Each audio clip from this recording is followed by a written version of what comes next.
As we explore the lands nearby, we continue to find vibrant communities all around. While they all have the same wonderful spirit, the landscapes that they live in can vary wildly. Some can be in an idyllic valley, others on a beautiful shore, but this time we're in the rugged mountains in Silverfrost, which was designed by James and Clarissa A. Wilson and published by Tabletop Tycoon, who helped sponsor this video.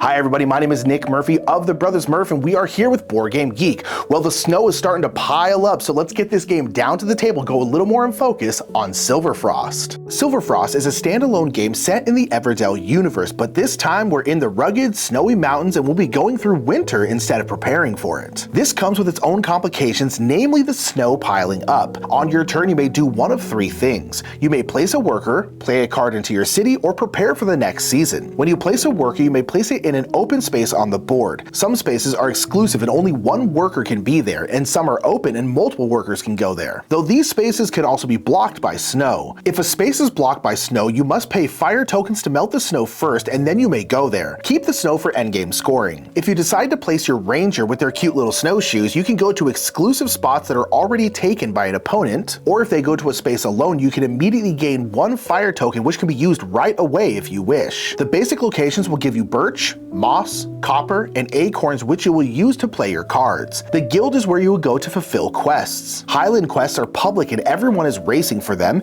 and lowland quests are in the player's hands and only you can fulfill them. You can go and light the beacon with fire tokens. When you do this, you will get to use the ability of one of the large critters on the mountain. These large critters have helped out the citizens of Silverfrost for generations. In the last season's spring, you may go to the journey spaces, discard cards, and gain some endgame points. If you don't place a worker, you may instead play a card. You may play a card from your hand or from the face-up valley. Though note, if there's any snow on the card you want to play from the valley, you must clear it with fire tokens first. Cards you play to your city are either critters, which usually cost acorns to play, or constructions, which cost some combination of birch, moss, and copper. Twice in the game, you'll gain a chimney token. You may use this on a construction to play a critter card for free, but you only get 2 in the whole game, so use them wisely. Cards come in 5 different types. Green production cards activate immediately when they are played, and then once again when you enter autumn and spring. Tan traveler cards activate immediately when you play them, and then never again. Red destination cards have worker placement spaces on them, one for the owner and sometimes one for visiting players. Blue governance cards will have abilities that will trigger at various times during the game as stated on their card. And finally, purple prosperity cards will trigger at the end of the game and will provide endgame scoring. The last action you may do is prepare for next season. When you do this, you will generate more snow through snowstorm cards. You will also gain more workers and some other bonuses depending on the season. Note that players can prepare and move into new seasons before other players. You do not need to all go together. Once all players have passed out of the final season, which is spring, the game will end. Players will score points for the base value of all their cards in their cities, shown here. Purple prosperity cards will also score now. Any quests you achieve are worth the points shown on their card. Points for cleared snow are scored. You will score points if you placed a worker on a journey space in spring. And finally, count any points tokens you accumulated during the game. Add all this up and the player with the most points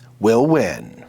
Silverfrost still has that Everdell spirit, but with some new twists and turns. The snowy landscape is beautiful, sure, but it comes with its own challenges. The snow is piling up around the board and in your city, and you have to melt it down before you can access those places. But maybe you can call on a big critter for some help. And if Silverfrost seems like a game you'd enjoy, make sure to check it out to learn more. And until next time, I've been Nick Murphy, and we've been going in focus on Silverfrost. Have a great day.